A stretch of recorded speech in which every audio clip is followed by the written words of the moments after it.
어떤 NFT는 많이 폭락해버리고 어떤 NFT는 여전히 건재하고 있어요. 블루칩들 중에서. 이 원인들은 다양하게 볼 수 있긴 한데 많은 사람들이 얘기하고 있는 NFT의 가장 중요한 요소 중에 하나인 커뮤니티에 관해서 제가 오늘 좀 한 말씀 드리려고 합니다. 오래된 스테디셀러 중에 하나인 부자 아빠 가난한 아빠라는 책에 보시면은 그 로버트 기요사키가 얘기하는 사사분면이 있죠. 현금 흐름 사사분면이라고 해서 여러분 다 보셨을 겁니다. 이런 봉급자나 셀프 인플로이드 된 자영업자이기보다는 규모가 있는 사업가가 되거나 투자자가 돼야 된다라고 얘기를 합니다. 그래야지 부자가 된다고 얘기를 해요. 근데 사실은 이 내용의 본질은 뭐냐면은 이것은 레버리지를 사용하는 거예요. 레버리지. 갑자기 웬 뚱딴지 같은 레버리지라고 생각하실 수가 있는데 본질은 레버리지를 쓰는 겁니다. 내가 하지 않아도 작동되게 하는 레버리지. 내가 직접 해야 되잖아. 내가 출근해야 되고 내가 직접 일을 해야 되고 예를 들어 뭐 치과를 혼자 하고 있다. 직원들이 몇 명 있으면은 또 괜찮겠지만 어쨌든 대표 원장이 있어야죠. 비즈니스 규모를 어느 정도 만들어 놓으면 내가 자유롭죠. 투자자도 그렇죠.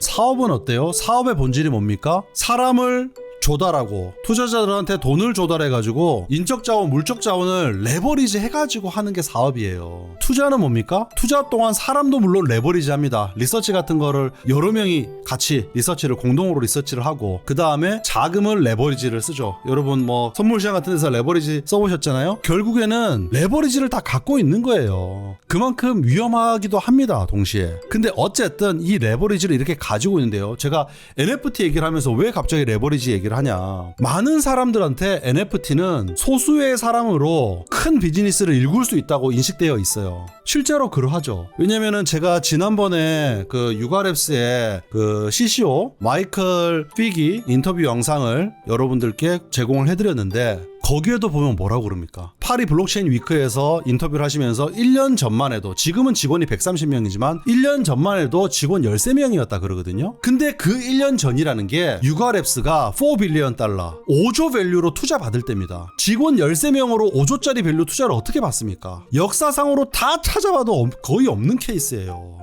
정말로 말도 안 되는 케이스잖아. 그래서 사람들은 NFT는 소수의 인력으로 엄청난 비즈니스를 만들 수 있다고 인식을 하고 있어요. 그래서 너무나 쉽게 NFT 사업에 대해서 뛰어들고 다 찝쩍거립니다. 근데 그 사업의 본질은 저는 잘 모르고 있다라고 생각해요. 그 본질이 뭐냐? 어떻게 NFT는 적은 인원으로 그렇게 엄청난 밸류를 만들어냈을까? 물론 거품도 어느 정도 꼈겠죠. 근데 그걸 가능하게 만드는 거는 바로 레버리지입니다. 뭘 레버리지 한다? 커뮤니티를 레버리지 하는 거예요. 커뮤니티를. 그래서 적은 인원으로 이 구조를 만드는 거예요. 커뮤니티를 가지고 커뮤니티에 10,000명의 민팅을 한 뭐 3,000명, 4,000명 되는 그 커뮤니티, 단단한 커뮤니티를 레버리지 해가지고 거기에서 추가 콜렉션을 내고 그들의 기대감을 가지고 그들이 활동하게 만들고 해가지고 하는 게 NFT 사업의 본질이라고. 근데 그 레버리지를 일으킨 커뮤니티는 뭡니까? NFT 프로젝트 입장에서 소비자가 아니라 동료 같은 거예요. 사업가가 사람을 가지고 레버리지 하면 어때요? 본인의 직원이잖아요. 직원들한테 물건을 팝니까? 물론 커뮤니티라는 게 온전하게 직원하고는 다른 개념이죠. NFT를 민팅을 하고 돈을 내고 샀을 수도 있고 아니면은 뭐 무료로 민팅한 걸 수도 있지만 어쨌든 그 과정에서 온전한 직원의 모습은 아니지만 반쯤 정도는 직원처럼 대해줘야 되기도 하다라는 거야. 왜? 커뮤니티를 레버리지 하는 거잖아. 저는 그 일부 NFT의 경우에 최근에 이제 뭐 가격이 많이 빠진 NFT들 보면 커뮤니티를 대하는 방식이 잘못됐던 것 같아요. 그 과정에서 투매가 나온 거라고 봅니다. 과도하게 커뮤니티에 물건을 팔라고 덤벼들거나 커뮤니티 자체를 무시하는 언행을 한다거나 이런 태도를 보였을 때 커뮤니티는 당황할 수밖에 없죠. 결국에는 NFT 사업의 본질은 커뮤니티다. 그 커뮤니티를 레버리지 하는 것이다. 그러면 그 레버리지는 양날의 검이라는 거야. 항상 우리 레버리지 양날의 검이라고 하잖아요. 커뮤니티가 좋았을 때는 팬이었지만 돌아서면은 바로 독이라고. 다 던져버린다고. 제가 커뮤니티 저도 온갖 커뮤니티 다 들어가 있습니다. 한국에 어지간한 블루칩 커뮤니티들은 다 들어가 있고 활동도 좀 하고 하는데, 사실은 어떤 커뮤니티들은 너무 막 무작정적으로 빨기만 하는 커뮤니티들도 있어요. 그게 저는 건강하다고 생각하지 않거든요. 조금 중립적으로 바라볼 필요가 있어요. 왜? 프로젝트를 대변하는 게 아니고 홀더들 전체를 대변하는 게 돼야 되잖아요. 홀더는 단순하게 가격이 빠지고 안 빠지고 팔아야겠다고 판단되면 다 같이 파는 것도 고민해봐야 되는 거예요.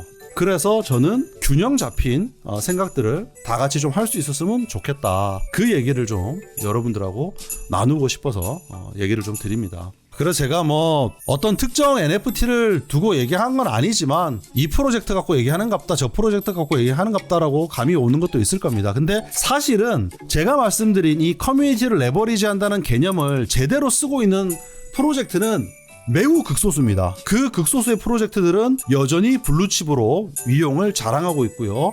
정말 10개도 안 됩니다. 그런 프로젝트. 손에 꼽힐 정도죠. 그러나 NFT 프로젝트들, 특히 장기적인 시계를 가지고 가는 프로젝트라고 하면 반드시 내가 쓰고 있는 레버리지의 성격에 대해서 잘 알고 있어야 된다. 그 얘기를 드리고 싶습니다. 매우 중요하다는 거죠. NFT 프로젝트 팀이 가지고 있는 시계 자체가 어차피 짧아. 그러면은 커뮤니티가 별로 안 중요하죠. 레버리지 별로 안 중요하지. 극단적으로 나 러그풀 치려고 작정했어. 커뮤니티 안 중요하죠. 1년 정도 하고 뭐 그냥 나는 내 빼려고 생각했어. 적당히 하고 뭐 다오로 전환한다. 이런 식으로 빠질 수 있는 거지. 근데 그러면 커뮤니티의 생동감은 비례해가지고 꺾인다. 이게 이제 대단히 중요한 개념이에요. 본질이 그러하다는 거죠. 매우 중요하니까 여러분들도 잘 인지하시고 레버리지를 잘 이해하고 있는 그런 팀의 NFT를 중점적으로 관심을 가지시는 게 여러분의 재정적인 상황을 위해서도 건강한 NFT 투자가 될 것이다. 이렇게 말씀을 드리겠습니다.